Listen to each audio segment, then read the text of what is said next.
Hi, my name is Samantha Zimmer, and this is my capstone presentation on the management of gestational diabetes. So, gestational diabetes, or GDM, is something that affects thousands of women in the United States and across the world every year.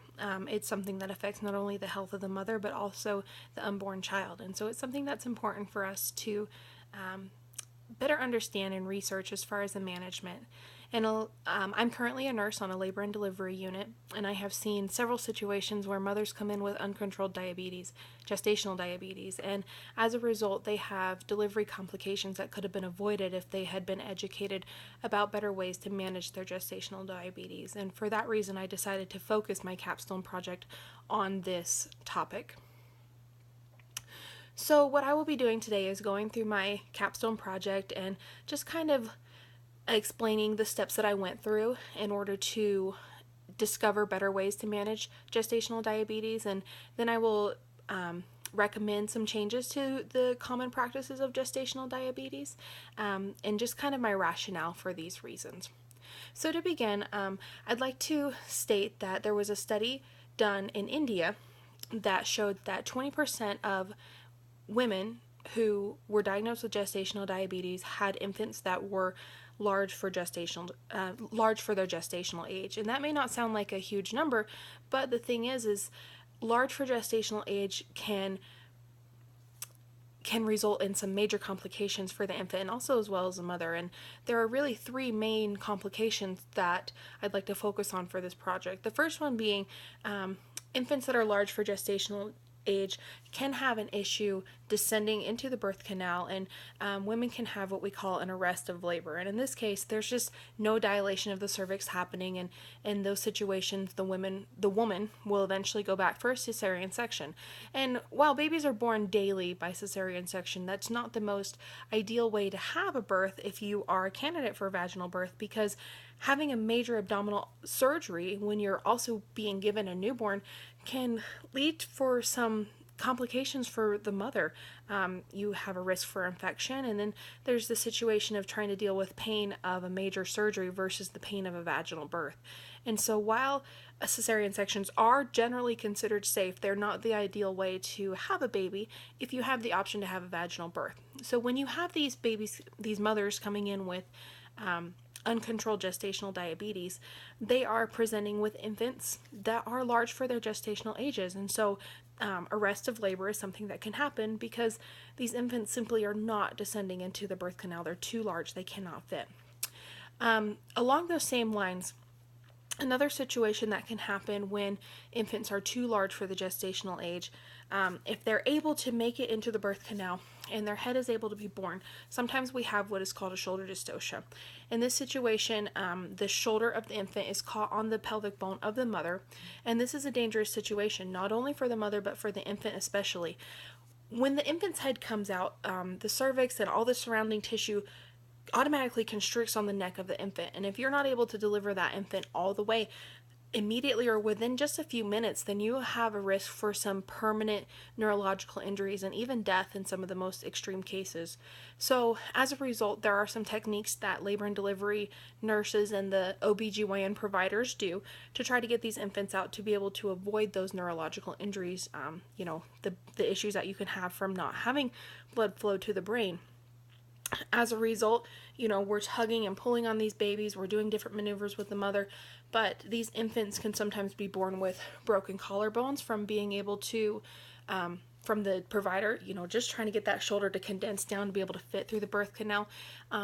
And in some of the most severe cases, we have what's called a brachial plexus, and that's where the nerves that are in the neck and the shoulder of the infant are stretched to the point where that arm just doesn't function. And sometimes, in some cases, those infants are able to recover function of their arms, but in the most severe cases, that's a permanent injury. Those infants will not have full function of that arm for their lifetime. And that's really a sad situation, especially for situations with mothers that come in with gestational diabetes that are unable to, where they were not properly educated on the management of their illness, and as a result, their child was injured because of the largeness of the infant. The other issue that we sometimes see with mothers that come in with uncontrolled diabetes is these infants come out and they have problems maintaining their blood sugar. It's just something that we've seen as a result. Anytime an infant measures out to be large for gestational age, we routinely check their blood sugars just to make sure that they're able to manage their blood sugars correctly when they're born. But that's something that can be also kind of dangerous for an infant. You've got this brand new baby and their sugars are running low, and that's something that can cause some long-term issues as well. So it's something that's known about and something we watch. So those are the three main things that we are concerned about when these mothers come in for uncontrolled gestational diabetes.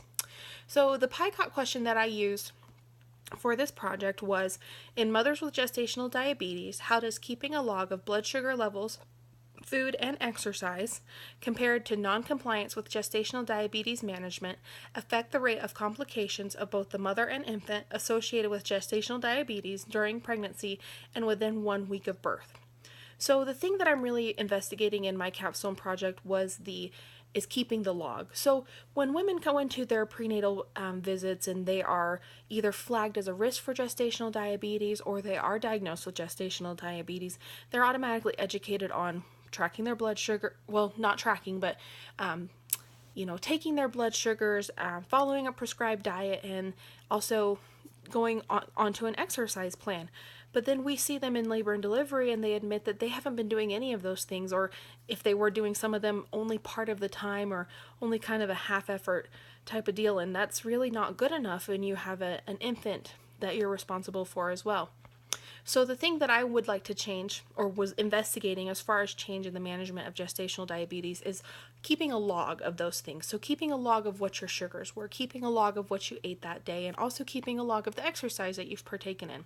And then not only that, after you have this log, being able to go see a nutritionist on a regularly scheduled basis and have them review your log and be able to determine whether or not you are following your prescribed diet, exercise, and blood sugar tracking plan, or if there's room for improvement, and catching that early so that it's not 38, 39 weeks into your pregnancy and you're going, oh, my diabetes has not been managed and now I've got this giant baby that I'm going to have to deliver in a couple weeks.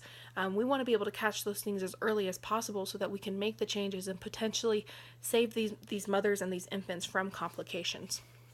So to begin with, I used the CINAHL database with the EBSCO database to start finding articles that are related to this. It was the Library and Learning Commons through the Florida State College of Jacksonville.